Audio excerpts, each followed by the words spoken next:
അജ്ഞത ഇരുൾമുറ്റിയ ആസാമിലെ മുസ്ലിം ഗ്രാമങ്ങൾക്ക് വൈജ്ഞാനിക പ്രഭ പരത്തുകയാണ് ദാറുൽ ഹുദ ആസാം ഓഫ് ക്യാമ്പസ്.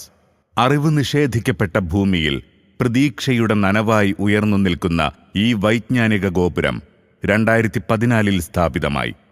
373 പഠിതാക്കളുള്ള ക്യാമ്പസ് വിസ്മയകരമായ നേട്ടങ്ങളുടെയും ഉമ്മത്തിന് പ്രതീക്ഷാവഹമായ പ്രവർത്തനങ്ങളുടെയും കേന്ദ്രമാണ്. തുച്ഛമായ സ്വപ്നങ്ങളുമായി സാമൂഹിക അടിമത്തത്തിൽ ജീവിച്ചവർ ലോകരാഷ്ട്രങ്ങൾ പങ്കെടുത്ത ഖത്തർ ഡിബേറ്റ് വേദിയിൽ ഇന്ത്യയുടെ അഭിമാന സാന്നിധ്യമായി. SSLC, +2 പരീക്ഷകളിൽ മികച്ച വിജയം നേടി ആസാം സർക്കാരിന്റെ അവാർഡുകൾ കരസ്ഥമാക്കുന്നവർ, pre school, girls day school, Oxford English medium school, Hadiya മക്തബുകൾ, പള്ളികൾ, ഖുർആൻ ലിറ്ററസി മിഷൻ തുടങ്ങി ആസാം ജനതയ്ക്ക് ഉൾവെളിച്ചമേകുന്ന ദാറുൽ ഹുദ ഇസ്ലാമിക് യൂണിവേഴ്സിറ്റിയെ ഈ വിശുദ്ധ ദിനങ്ങളിൽ